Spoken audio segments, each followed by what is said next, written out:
fierté. Quelle fierté pour la commission scolaire, quelle fierté pour chacun de nos élèves, chaque membre du personnel et pour la région également, de ce que vous représentez. Je dirais passion, détermination, un regard vers l'avenir, réaliser ses rêves. Là, vous me voyez aujourd'hui en tant que personne, mais il y a vraiment une équipe en arrière de moi aussi, puis ça, c'est très, très important. Puis je pourrais jamais remercier assez les membres de mon équipe. Il y a des gars, de mes amis d'enfance qui me suivent dans cette passion-là depuis longtemps. Moi, je viens du monde automobile. Ceux qui me connaissent, j'ai été pendant des années dans l'automobile. Et j'ai su aussi là, que c'est un grand défi. C'était tellement grand, tellement gros que pour quelqu'un qui vient de Saint-Joseph de Kamouraska, de la région du Bois-Saint-Laurent, ça devait être tout un défi. Il faut que ça soit une suite logique des choses, puis il faut premièrement qu'on prenne plaisir à faire ce qu'on fait. Je pense que ça, c'est la base, puis après ça, tout s'enchaîne de façon naturelle. Si on prend plaisir à faire ce qu'on fait, si on a des rêves, une passion qui nous anime, c'est de croire en cette passion-là, justement.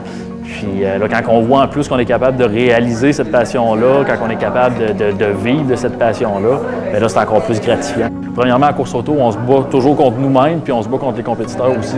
Je me bats contre moi sur la piste parce que j'essaie toujours de battre mes temps, j'essaie toujours de m'améliorer. C'est pas facile non plus parce que c'est ça, ça demande beaucoup de concentration. Il faut essayer d'exploiter le maximum de l'auto, il faut exploiter le maximum de nous-mêmes aussi. Puis là, après ça, quand il y a 30 compétiteurs autour de nous, là, c'est là que le défi, disons, devient encore plus élevé. C'est sûr qu'on devient un peu accro, entre guillemets, à l'adrénaline aussi. J'adore le feeling, justement, d'être en compétition dans un environnement de course. Le moment avant le départ, avant que le drapeau vert soit agité aussi avant une course, c'est indescriptible. C'est facile parfois de se laisser emporter par les émotions quand on conduit une voiture de course aussi, mais il faut toujours essayer d'évaluer justement, prendre les risques, mais de façon calculée pour ne pas démolir la voiture, pour pas se blesser non plus, là, c'est sûr. Je pense que la persévérance, c'est la base.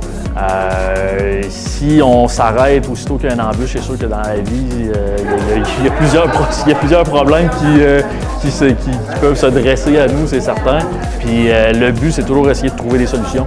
Pas focusser sur les problèmes comme tels, mais focusser sur la solution. D'être positif. Je pense que la pensée positive, je suis un gars qui fonctionne comme ça aussi. J'essaie toujours d'être un gars qui est le plus positif possible. Je me fixe des objectifs qui sont réalisables aussi. J'essaie d'y aller étape par étape. J'ai gravi les échelons de la course automobile étape par étape en me fixant des objectifs qui étaient réalisables. Fait que ça fait partie, je pense, des choses qui peuvent aider justement pour atteindre le succès.